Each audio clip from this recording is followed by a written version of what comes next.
How's it going, everybody? It's your boy Jose, aka TheNYCGeek, aka TNG, aka your Elden Lord. Even the Undead's Elden Lord, especially their Elden Lord. The Tarnished and the Undead, they need their Elden Lord. Aka the guy who wants to start off with this promise. I absolutely promise that this review will not be chock full of vampire puns. They tend to suck, and that will be the only one that I include on this review intentionally, okay? We have to, look, as a society, we are bound to have at least one vampire pun in a vampire discussing, content. So I have to at least put in that one. It's legally required. And now that it's out of the way, I want to give you my review on VRising, which a game that has recently launched and has been able to pull me away from Conan Exiles, which should already tell you how great I consider it. VRising is a brand new survival, crafting, and action role-playing game that was developed by Swedish game developer Stunlock Studios and released on Steam Early Access on May 17th to resounding success. It's already sold over 500,000 copies within just a few days of its launch, and with good reason, because I'm going to tell you right now, this is a great game. No, scratch that. It is an excellent game. I've logged in as of time of recording, about 42.8 hours into this game, and I've only gotten to around the middle tier of it. There's a huge amount of content made only better by the absurdly cheap selling price of $20. And do not let that early access tag fool you. This game is easily far more ready for launch than many other AAA developed games have been, aka Cyberpunk 2077, Fallout 76, Battlefield 2042. Why do all those have numbers in them? I just realized that. That charge you 3 times the price for not even a tenth of the content that this game provides, okay? Now, VRising puts you in the undead shoes of a vampire that has been in slumber for centuries. Long ago, vampires ruled the night in this continent. I believe the continent's called Vardaron, but humanity rose up and they fought the creatures and, for dominance of the land, and they overthrew the vampires and they banished their kind.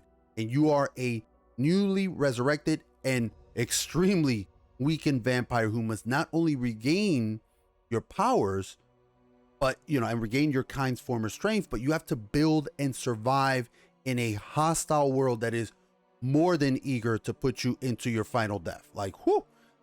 From the get-go, VRising sets out to captivate you with its rich atmosphere, from the haunting music that sets the tone to the beautiful environments you'll explore.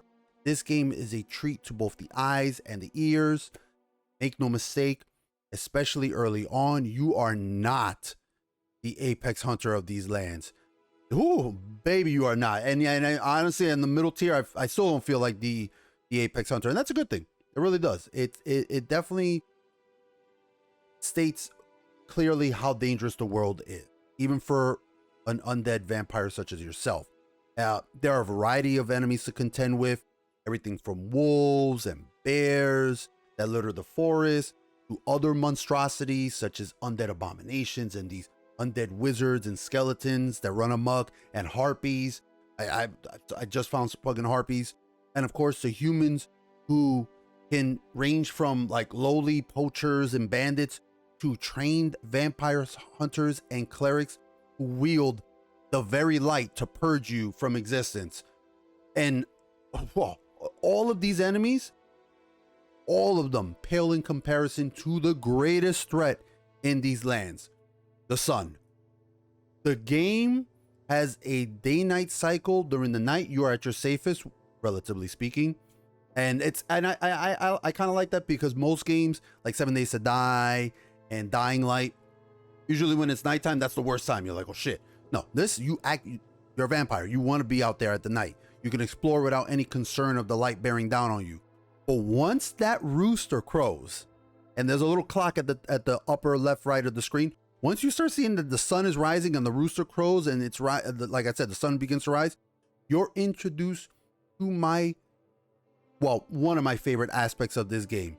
You can still explore, but you're like, now you have to hide under the shadows, and you're darting from tree to tree to hide under the canopy, and You're looking for any type of covering that can keep you safe from the from the cursed sun. And if you stay out in the sun long enough for more than just a few seconds, it will purify your undead ass and burn you to a crisp in a matter of moments.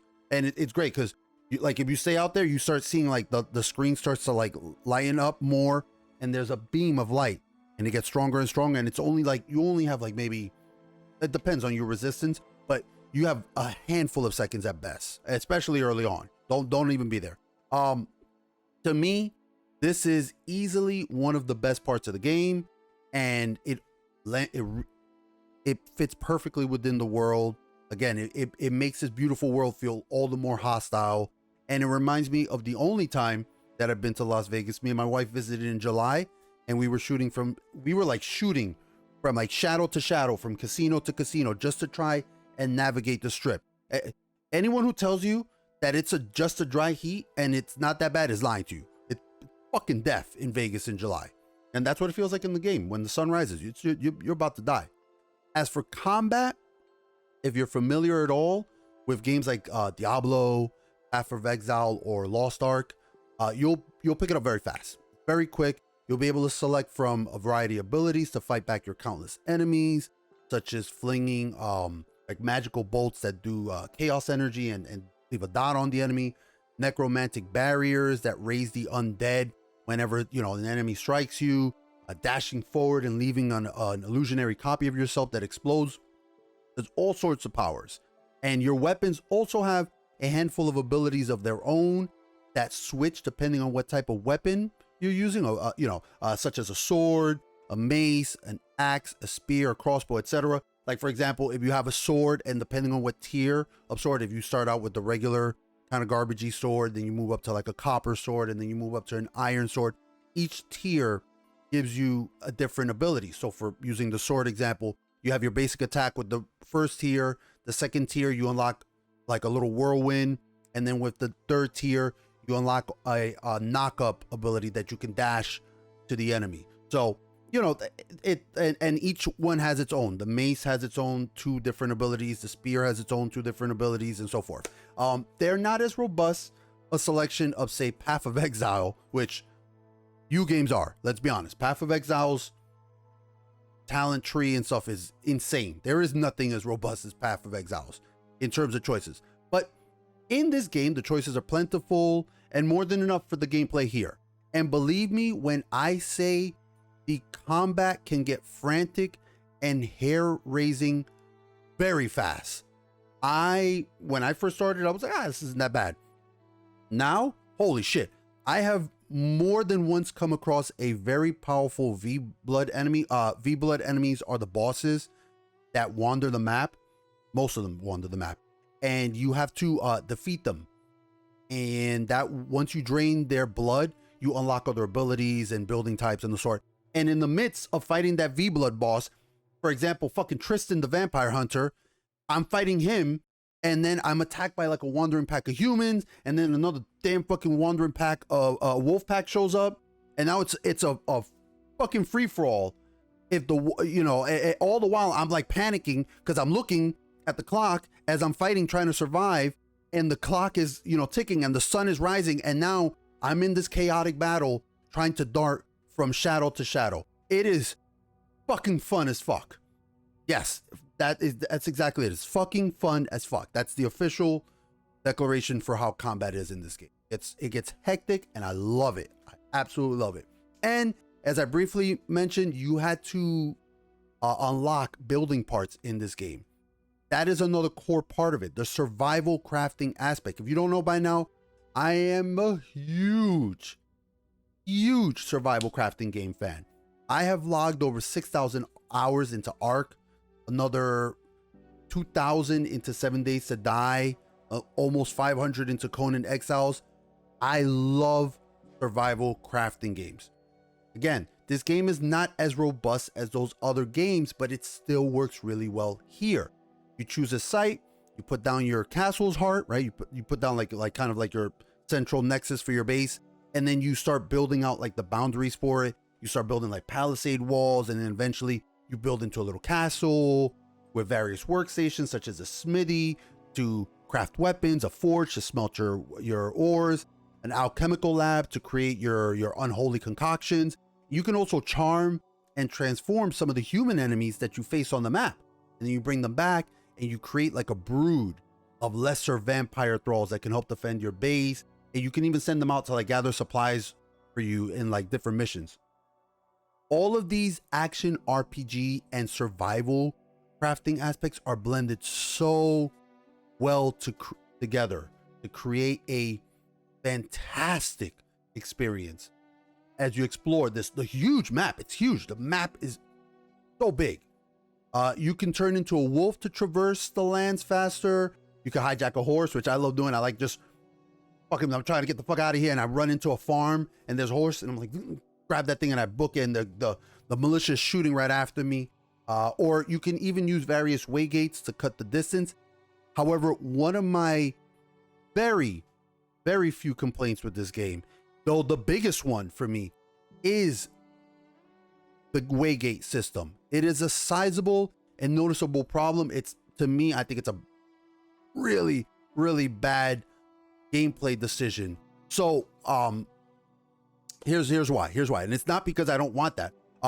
Because like other ARPGs such as Diablo or Path of Exile, there's waygates that you use to teleport to other parts of the map in the game.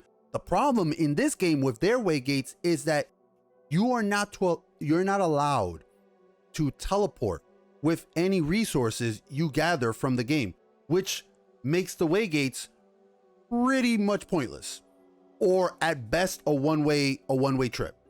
I have no idea why they went with that decision, and honestly, I would completely revamp that. No pun intended. I'm sorry. There is no recall mechanic like a town portal scroll or the sort, so you're going to spend a lot of time trekking back and heading back to your base once you finish your supply run. And I get that they want to highlight how hostile the world is to you, but a quicker means of transportation is, in these kind of games, is an absolute must. Absolutely. Even if they wanted to implement like a very difficult to craft base recall item, such as a scroll that you got to get like really rare reagents, I'd be fine with that. I would be fine with that. I honestly, I would rather that than the current waygate implementation, which again, to me is mostly useless. So I would really like to see them maybe polish that up. Again, you can find a way to balance these things. Or you can even add like a little herbstone that only works every few hours, things like that. Just something that will make me traveling from point A to point B a little less cumbersome, especially since you kind of need to build a base in, I think you could build like at most 2. So there's supplies that are like West fucking bumblefuck over there, and you're like, well, I can't get to them, or it's gonna take me 10 minutes to get over there and then another 10 minutes to get back. I would really like to see them polish that up. I have been currently playing the game on PvE, which is what I always play these kind of games on. And but there are online servers that offer both PvE and PvP aspects. I can holy shit, I can only imagine how much more dangerous the world becomes when you have to contend not just with the built-in game threats like the humans and the monsters, but now you have to deal with other vampires and you're fighting for resources. Oh, jeez. And all of this together for the low price of $20. $20 freaking dollars. That's a steal. That's an absolute steal. Okay? You could pay $20. You might pay that just to go watch fucking garbage Doctor Strange 2. And that's 2 hours of your life you'll never get back. Here you're gonna get several dozens of hours of gameplay. Okay? This game is easily worth twice its price tag. If they told me that this was a $40 game, it's easily worth that. Absolutely. It has more life, or I guess unlife, I should say, than a majority of AAA developed games. And the success that it is receiving right now from tons of streamers playing it, to friends of mine who are new to this type of genre and they're giving it a try, it is a wonderful sight to see. It's so good. It's so great to see these small studios like this get the recognition they deserve for creating a great hybrid of both ARPG and survival games that it generally balances the two well. It does. The formula is great and it works in this game. All things considered, the richness of this world, the tight combat, the building aspect that doesn't feel like it was added on at the last minute. And let me touch on one small thing for the building aspect that it's a big plus for me. I like things in symmetry. This game it's a grid-based game in terms of the building. So like you can get things nice and even and flush against walls, and holy shit, is that a massive plus that just occurred to me. You don't have to, like Conan Exiles, for example, if I'm trying to put something up against the wall, I gotta fucking balance myself from a fucking tightrope and angle the camera down so I can see, is it crooked? Is it right again? No, you don't have to deal with that in this game. It's so rewarding, the building in this game. So that's a big plus for me. And like I said, add on to it, take it, rather take into account how affordable this game is. This is an easy grade A game. Easy grade A game for me. I you know, if I numerical, I'd have to give it like an 8, honestly, an 8 or a 9 out of 10. Easily. The waygates and map transportation is a glaring flaw. Easily the biggest problem of the game for me. Or, you know, manipulating the camera. I'm trying to think of other things. Manipulating the camera in combat can be a little tricky. You know, I guess because I'm used to playing, when you play ARPGs, the camera's kind of set and you're using right click to move around. And in this one, right click is what controls the camera primarily. So you're kind of like trying to move that and press left at the same time so you can angle yourself at a better, but you get used to it once you get used to it. Like I said, it's a little bit of a pain. Also, there are times when the game will be it'll be like, hey, build your castle's throne. Okay, it'll be like, build your castle's throne, and it doesn't really like into it. You're like, okay, I guess this is the next step that I got to do, and then you're like, where the fuck is this? I can't find the build. It doesn't tell you. It doesn't really provide much context in the fact that you're like 7 V-Blood bosses away from even unlocking the ability to smelt the iron that you need to build the throne. So, you know, that could probably use a little bit more help in terms of like the questing, unlocking kind of thing. Also, I can't really talk to the PvP aspect of the game. I don't play PvP, though. Even with a quick glance on the map, I can tell there are some overpowered base locations, aka the Silverlight Hills, that would really need some balance if I was a PvP player.